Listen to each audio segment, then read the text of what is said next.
Well, one thing that couldn't have been taken out of context was the, confrontation, though it was verbal largely in Gisborne yesterday, between supporters largely of Destiny Church and what is loosely referred to as the Rainbow community, though a few Palestinian flags got slipped in, as they always do these days, outside the Gisborne Public Library, where a couple of drag queens, though one of them's a woman, so I don't know if that fits, were reading stories. And, of course, this has been very controversial around the North Island of late, or in fact around the country of late.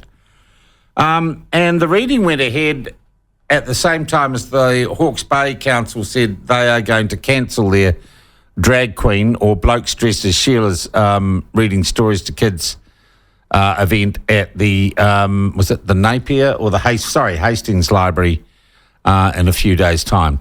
Leading the charge against blokes getting dressed up as parodies of women and reading stories to kids in public libraries is Bishop Brian Tamaki, who joins us on the line now.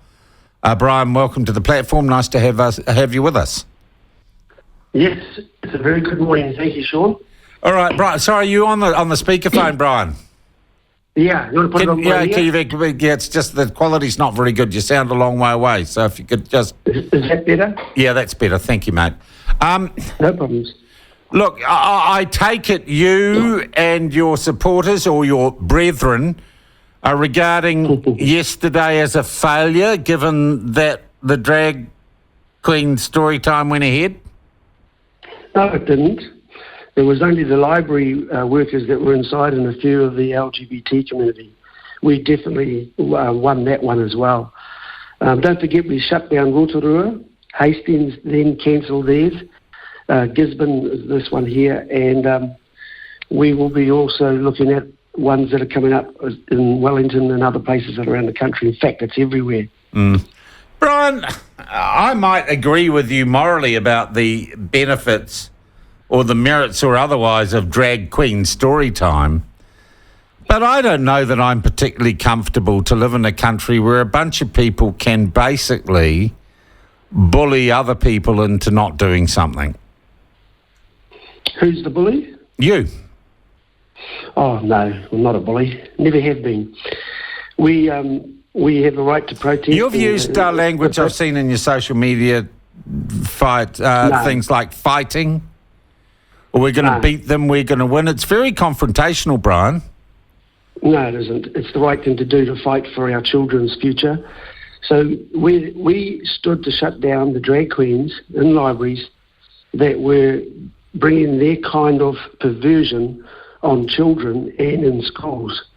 So I felt it's time to clean our country up, and we need to make New Zealand again. And the way to do that is to get rid of all of this mess that we have, and also the councils across this country. They've got a lot to answer for as well. Yeah, Brian, they're all elected, though. How many people voted for the party you were associated with at the last election, Brian?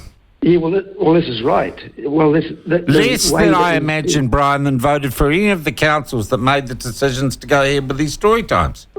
Well, look at the makeup and the success of the candidates that are in councils and in central government.